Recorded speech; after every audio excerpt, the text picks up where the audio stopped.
古代的妃嫔上位，你知道靠的是什么吗？靠颜值？错，靠肚子。皇帝的后宫有3000佳丽，每个女人都希望早生贵子，这样便可平步青云，一飞冲天。如果自己生的儿子有朝一日继承皇位，还能摇身一变成为皇太后。但凡事总有例外。汉武帝晚年身边有个钩弋夫人最得宠，当时的皇后卫子夫因为一场意外突然离世。按理说她离母仪天下就差一步之遥，可偏偏这个年轻貌美的钩弋夫人却因为生了太子而断送了自己的性命。那么汉武帝为什么非要处死钩弋夫人呢？这要从汉武帝和钩弋夫人的一番奇遇说起。公元前95年，汉武帝刘彻带着随从在燕赵之地巡游，走到河间府一带，就听身边的道士说，此地有青子气，说明这里必有奇女子。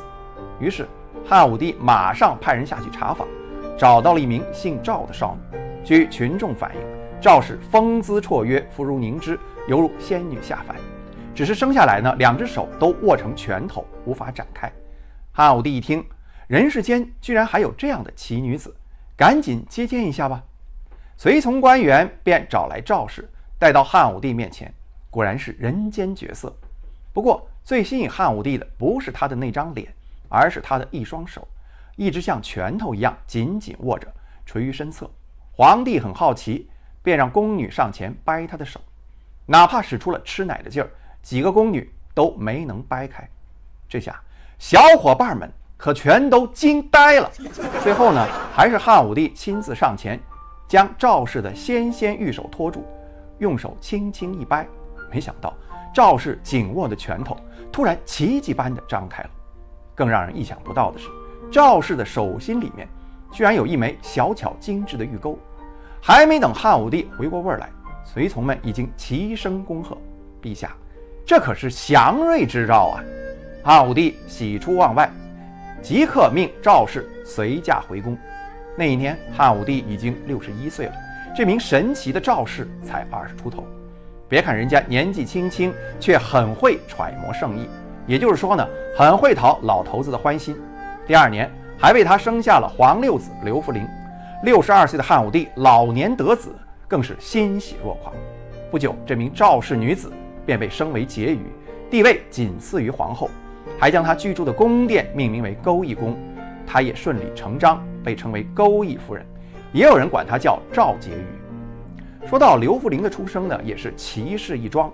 据说钩弋夫人是足足怀胎14个月才生下她来，这让朝野议论纷纷。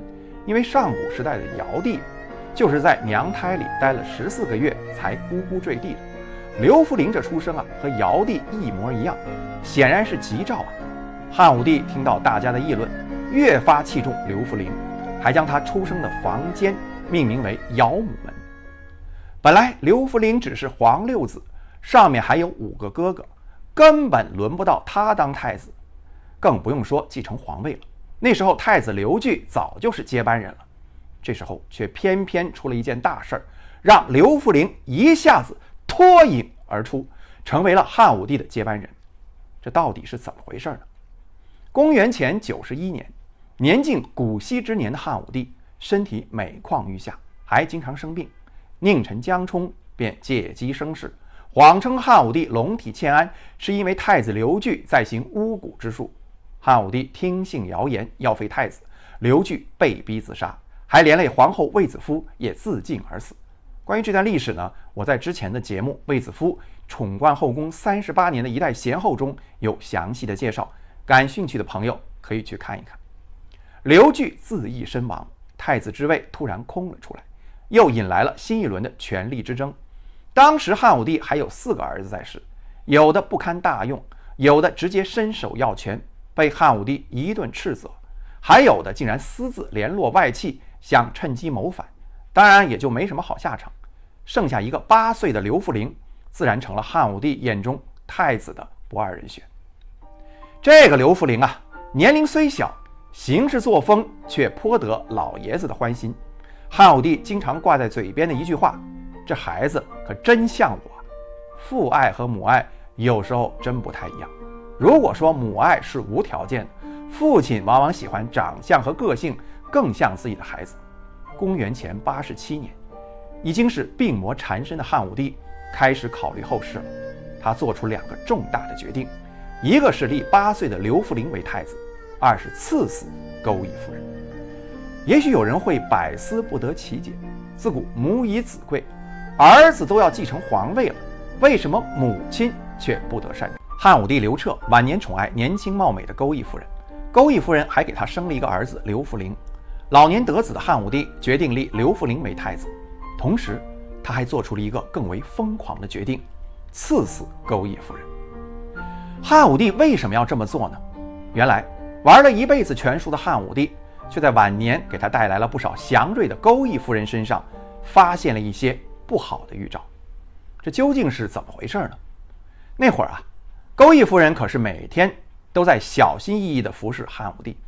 然而在老谋深算的汉武帝看来，钩弋夫人这是在刻意逢迎。一个人在你面前刻意逢迎，并意味着他另有所图。俗话说得好，无事献殷勤，非奸即盗。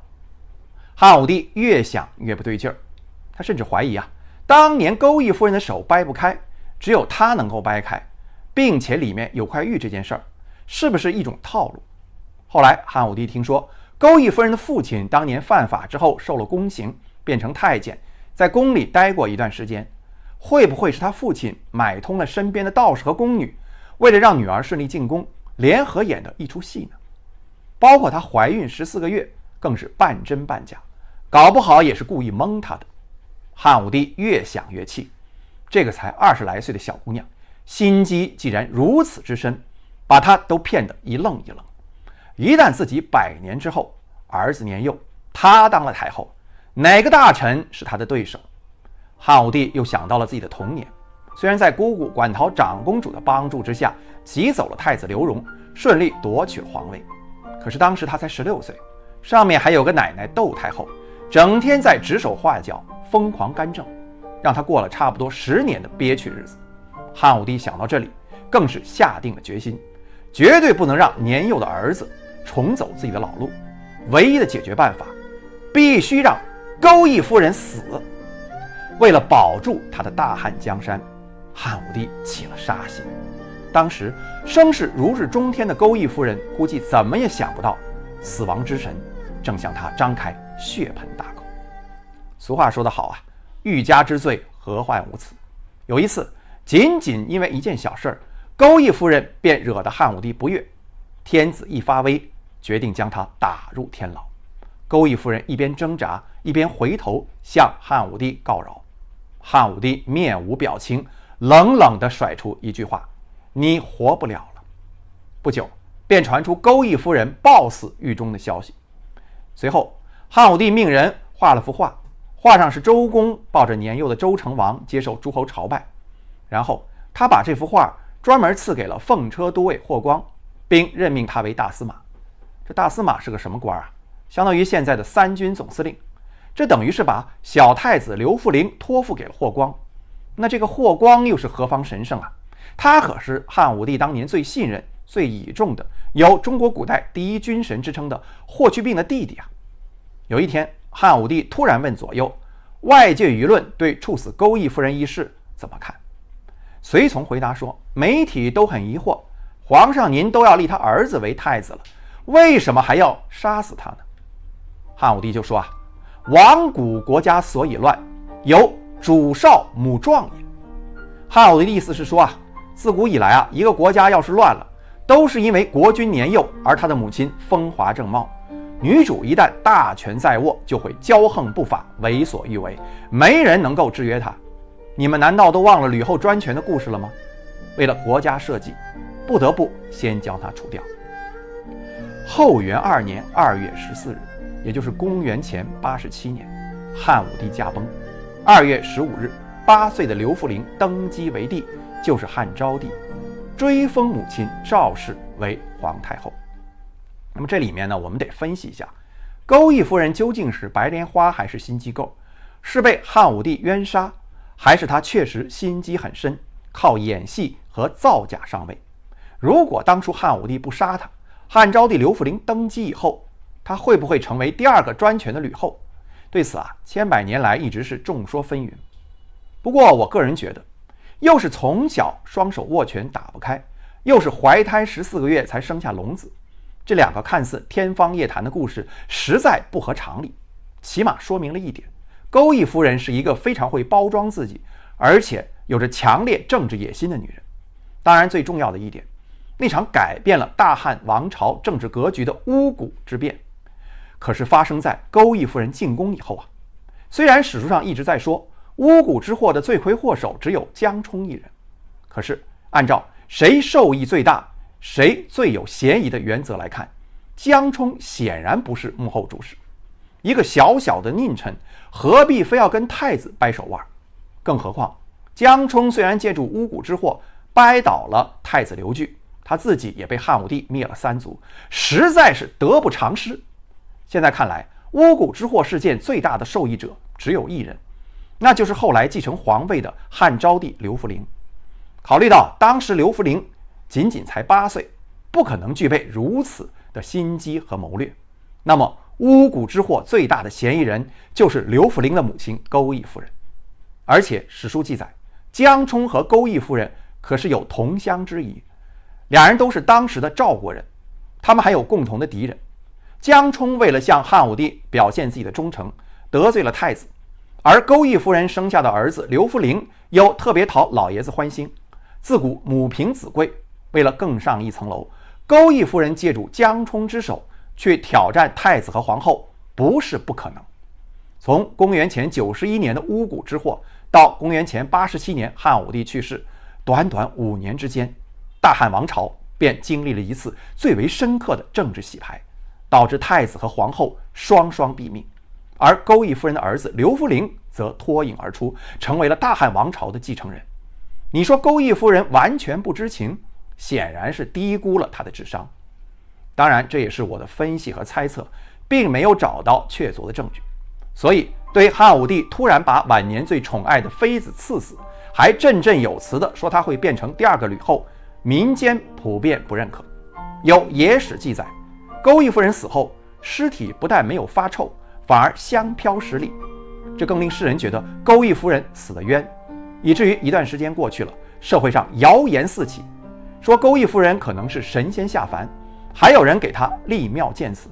当然，这些都是野史记载。如何评价钩弋夫人？不妨说说你的看法。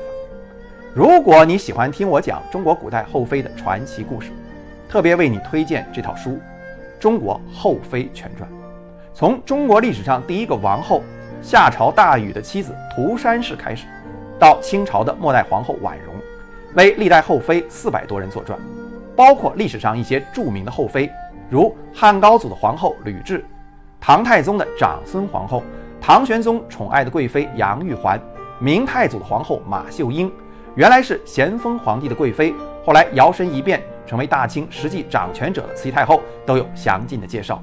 如果你不想被那些胡编乱造的宫斗剧所误导，想了解中国古代那些后宫女子的传奇人生，这本书值得一看，让冰冷的历史变得有温度，让久远的故事更加接地气。我是曾子航，欢迎点赞并关注我。